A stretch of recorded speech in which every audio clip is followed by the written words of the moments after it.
Here is the recitative of Thy Hand, Belinda, from the opera Dido and Aeneas. I'm going to talk about the features that Purcell uses to express the text. So what musical features does he use to express the anguish that Dido is feeling at this point? The singer is Dido. The recitative starts with a C minor chord, and then in red I've put the dissonant notes, the notes that clash against the chord. In green I've put the sevenths. So the sevenths are also dissonances, but they're a different type of dissonance. Okay, so we start with C minor chord.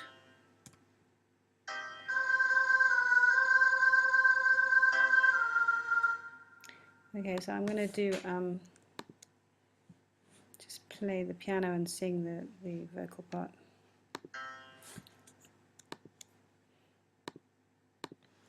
Thy hand, Belinda, darkness shades me.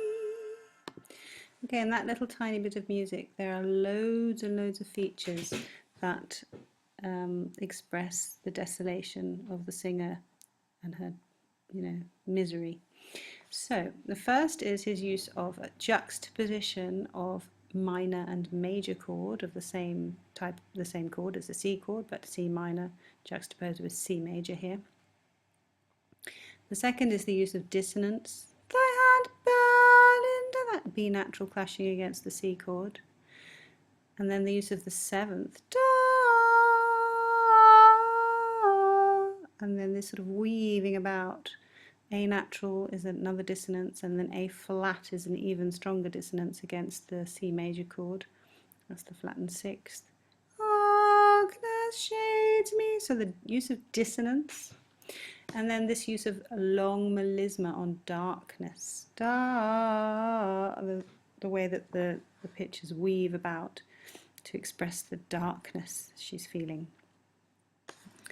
So we also have a perfect cadence here. So we started in C minor, we've already modulated to F by the third bar. He then, I'll play the next bit. I have to play it a little bit slower. Okay.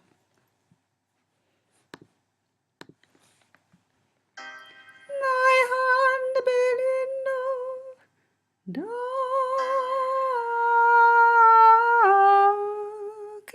shades me. On thy bosom let me rest. Right, so that phrase, on thy bosom let me rest, ends with a Phrygian cadence in the key of C minor. So we've modulated again, and the features that express the text in this little bit of music are the fact that he ends on let me rest with a sort of restful cadence, the Phrygian cadence. So just to play that cadence. Let me rest. So it's a restful sense of a pause at the cadence point there. However, he still includes these lovely dissonances. So after we've had F major here, darkness shades me, he immediately shifts to F minor. On thy, so you could actually, if you were the pianist, you could play an F minor chord. Well, of course, they didn't have a piano in those days. It would have been played on a lute or a harpsichord. Harpsichordists could have played an F minor chord in preparation for that A flat there. On thy bosom, and then that A flat clashes against the G chord here. That is a suspension because it's prepared here. So that's a 9/8. That's a 9. That's 8. A 9/8 suspension. Let me, then the G clashes with the F minor chord. Let me rest. So there's gentle dissonances. Again, highlight the pain of the singer. So we then start the next phrase with an E flat chord. More I would. Let's get rid of the singing part, it sounds dodgy. More I would, but death invades me. So we go from E flat to G minor to G major. So again the juxtaposition of major and minor. And then a perfect cadence in C major there. The green notes are the sevenths, so these are the sevenths in G minor. And then this E natural is a dissonance against the G chord. Okay, so we have another key, we've modulated again to C major. Now, here's the most beautiful moment. Listen to how that D clashes with the A diminished chord. That's a very, very special moment. Death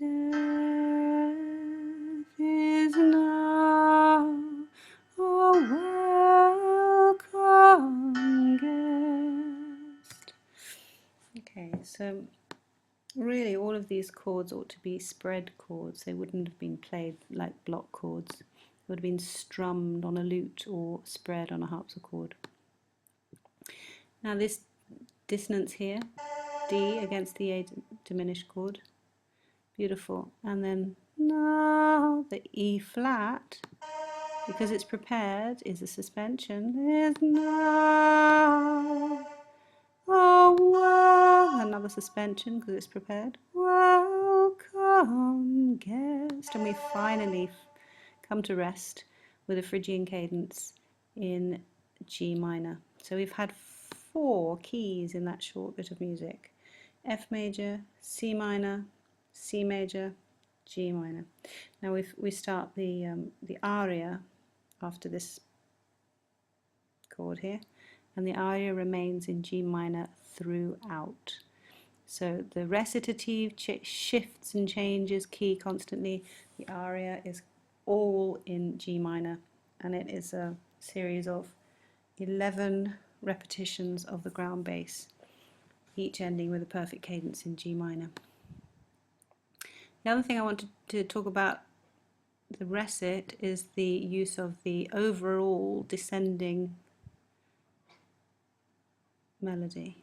So if you look at the melody, it starts on a high C, and then sort of weaves its way down to an A, then down to G, that's halfway down,